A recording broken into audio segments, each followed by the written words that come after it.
संक्रांत म्हणजे सूर्याचा मकर राशीत प्रवेश आणि त्याच दिवशी रुक्मिणीची पांडुरंगासहित पूजा ही आपल्यासाठी दुग्ध शर्करा योग असणार आहे. तर आपण आज त्या निमित्ताने पांडुरंगाचं पांडुरंग अष्टक समजावून घेणार आहोत आणि म्हणणारही आहोत.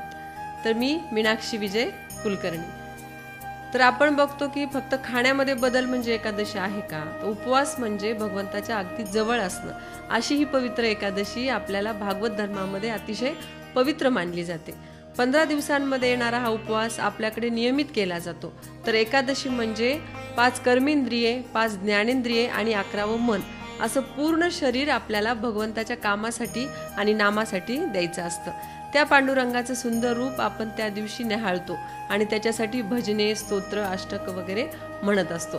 तर स्तोत्र आणि अष्टक हे आपलं नेहमी संस्कृतमध्ये असतं. तर संस्कृत ही देवांची भाषा आहे, त्यांना समजणारी भाषा आहे. म्हणून आपण त्यांना जर संस्कृत भाषेमध्येच बोललो किंवा त्यांचं स्तुती केली किंवा गायन केलं तर भगवंत आपल्या अतिशय जवळ आहे असंच आपल्याला वाटेल आणि तो असतोच आपल्या जवळ सदोदित. तर अशा या पांडुरंगाला आपण एक सुंदर असं पांडुरंग अष्टक म्हणून आज आळवणार आहोत. तर एकादशी निमित्त आपण पांडुरंग अष्टक म्हणणार आहोत आणि त्याचा अर्थही थोडक्यात समजावून घेणार आहोत.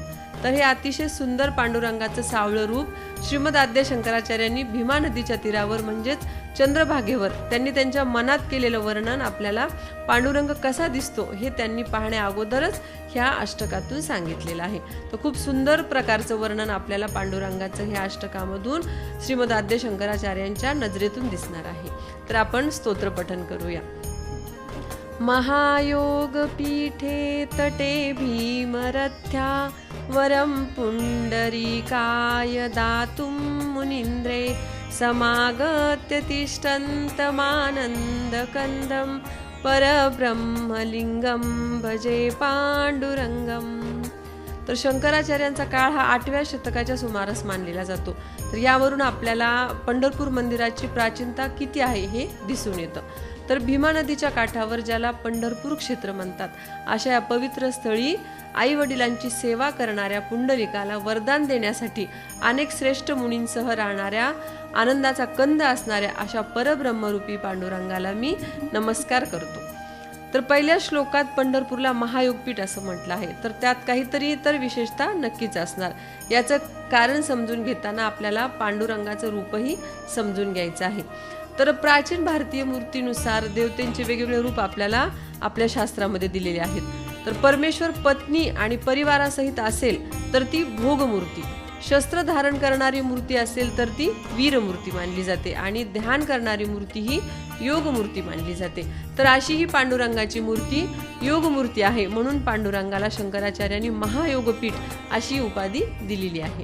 तर ज्या ज्या देवतांकडे भक्त त्या त्या पद्धतीची कामना करतात. म्हणून वारकरी जरी संसारी असले तरी पांडुरंगाला फक्त त्याचं आध्यात्मिकपणे दर्शन व्हावं, त्याचं फक्त तो आपल्याला पाहायला भेटावा हीच कामना त्याच्या पुढे करतात. बाकीचे ते आपल्या संसारासाठी काहीही मागत नाहीत. तर आपण पुढच्या श्लोकामध्ये ज्या विटेवर आपल्या भक्तांसाठी युगानुयुगे उभा आहे असाही त्याचा उल्लेख आहे. पांडुरंगाच्या या सगुण रूपाचं अतिशय सुंदर वर्णन आपल्याला ह्या श्लोकामधून पाहायला भेटणार आहे. तडीद्वास सन्नीलमेघावभासं रमा मंदिरं सुंदरंचित प्रकाशं वरन्त्विष्टिकायां समन्यस्तपादं परब्रह्मलिंगं भजे पांडुरंगम. तर विद्युल्लते समान अतिशय शोभिवंत असे वस्त्र धारण करणाऱ्या निळ्या रंगाच्या मेघाचे शोभणाऱ्या अंगकांतीच्या लक्ष्मीचे निवासस्थान असलेल्या परमसुंदर अशा भक्तांना दर्शन देण्यासाठी विटेवर समचरण ठेवून उभ्या असणाऱ्या परब्रह्मरूपी पांडुरंगाला माझा नमस्कार आहे. विठुरायाच्या सावळ्या मेघा समान कांतीला त्याने नेसलेलं पिवळं पितांबर कसं खुलून दिसते, जसं मेघामध्ये वीज चमकावी असं ते दिसत आहे. तर विठुरायाने कमरेवर हात का ठेवले आहेत हे पण आपल्याला पुढच्या श्लोकातून समजणार आहे. प्रमाणं भवाब्धेरिदं मामकानां नितंब कराभ्यां धृतो येन तस्मात् विधातुर्वसत्ते धृतो नाभिकोश परब्रह्मलिंगं भजे पांडुरंगम. तर कमरेवर हात कशाला तर आपल्या भक्तांना पांडुरंग सांगतो आहे, मला शरण येणाऱ्या भाविकांना भवसागर असा कितीसा खोल आहे, तर तो कमरे इतकाच आहे. पण ही उंची पांडुरंगाच्या कमरे इतकी आहे हे तितकंच खरे. तर ब्रह्मदेवाला राहण्यासाठी ज्यांनी नाभिकोश धारण केलेला आहे, विष्णूंच्या नाभिकोशात ब्रह्मदेव निवास करतात, अशा परब्रह्मरूपी पांडुरंगाला मी नमस्कार करतो. आता आपण पुढचा श्लोक त्याच्या सालंकृत रूपाचं वर्णन त्या श्लोकातून पाहणार आहोत. तर सालंकृत म्हणजे पूर्ण अलंकारासहित आपल्याला पांडुरंग शंकराचार्यांनी कसा आपल्याला दाखवलाय तो आपण पाहूया. स्फुरत् कौस्तुभालंकृतं कंठदेशे श्रियाजुष्टकेयूरकं श्रीनिवासं शिवं शान्तमिड्यं वरल्लोकपालं परब्रह्मलिंगं भजे पांडुरंगम. तर गळ्यात दैदिप्यमान कौस्तुभमणी धारण केल्याने अतिशय शोभायमान दिसणाऱ्या, ज्याच्या बाहूवर बाजूबंद शोभत आहेत, ज्याच्या हृदयात लक्ष्मी निवास करते आहे, तसेच जो श्रेष्ठ आहे तो लोकांचं पालन करता आहे, अशा परब्रह्मस्वरूपी पांडुरंगाला माझा नमस्कार आहे. तर पुढचा श्लोक तर अतिशय काव्यमय आहे. तर आपण तो श्लोक म्हणूया. शरच्चंद्रबिंबाननं चारुहासं लसत्कुण्डलक्रान्तगण्डस्थलाङ्गं जपारागबिंबाधरं कञ्जनेत्रं परब्रह्मलिंगं भजे पांडुरंगम.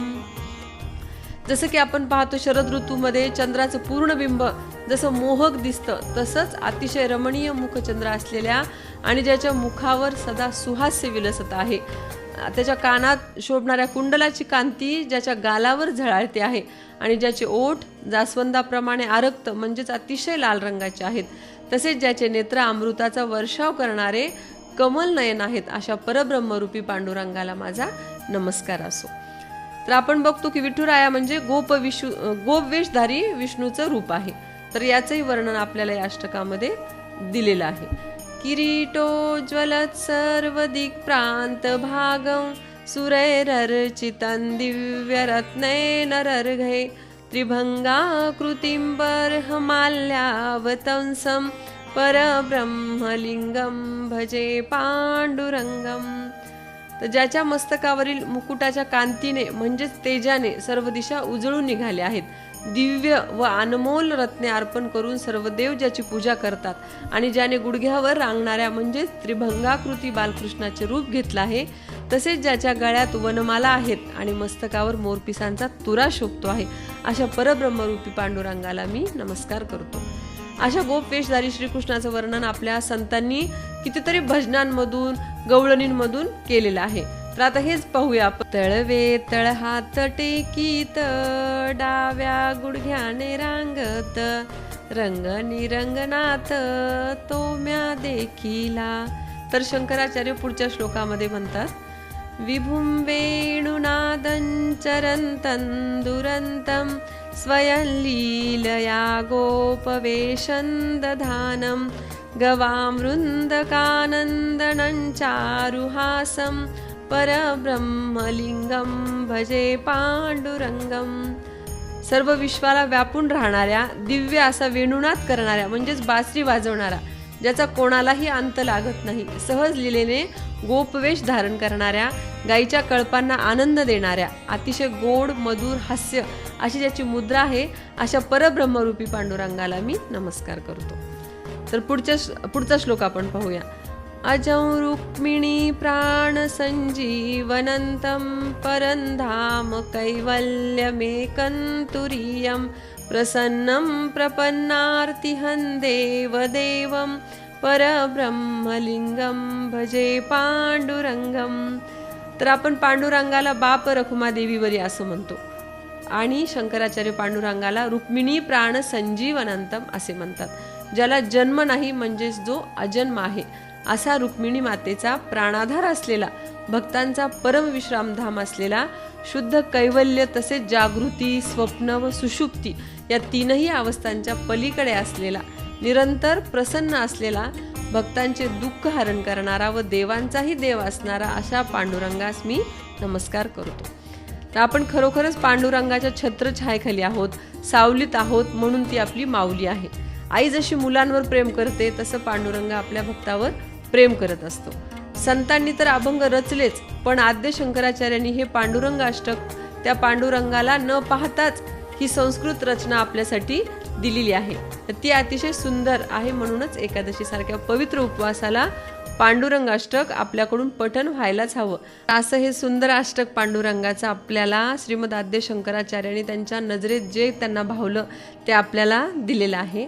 तर आपल्याला हे स्तोत्र, हे अष्टक आपल्याला संस्कृतमधून नियमित म्हणायला शिकायचे आहेत. तेव्हाच आपण संस्कृत भाषा ही प्रत्येकापर्यंत पोहोचवण्याचं काम अगदी अलगदपणे करूयात. आणि तुम्हाला अष्टक कसं वाटलं, पांडुरंगाचं रूप कसं वाटलं या स्तोत्रामधून, ते नक्की आपण कमेंटमध्ये कळवा. आपल्या प्रतिक्रिया कळवा आणि आणखी आपल्याला काय ऐकायला आवडेल तेही आम्हाला नक्की सांगा. चॅनलला सबस्क्राईब करा, लाईक करा आणि हे तुमच्यापर्यंत पोहोचवणं ही माझं कर्तव्य समजते. तर संक्रांतीच्या सर्वांना खूप खूप शुभेच्छा.